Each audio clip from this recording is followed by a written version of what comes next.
শনি রবি আমার ছুটিই থাকে, বলতে গেলে বাড়িতেই থাকি। তো তাড়াতাড়ি ঘুম থেকে উঠে মুড়ি আর ডিমের তরকারি করেছিল, তো তার থেকে আলু নিয়ে একদম মেখে মেখে আমি বলছি মুখে পুরো জিভে জল চলছে, কারণ এটা আমার খুব ভালো লাগে। মানে মুড়ি তরকারি একটা ইমোশন বাঙালির কাছে। তো তারপরে ঘুমিয়ে পড়েছিলাম, আগেই বললাম যে ছুটির দিন, তো আমি ঘুমিয়ে পড়েছিলাম। দুপুরবেলা সেরকমভাবে ক্লিপ নেওয়া হয়নি। তারপর বেরিয়ে পড়েছিলাম একটু ঘুরতে।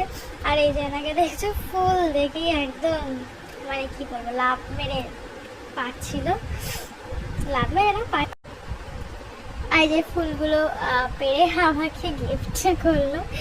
So it's nice to.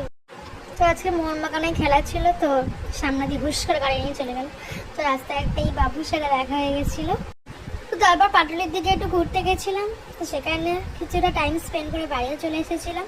দেখা হচ্ছে নেক্সট মিনি ব্লগে। Tata, bye bye.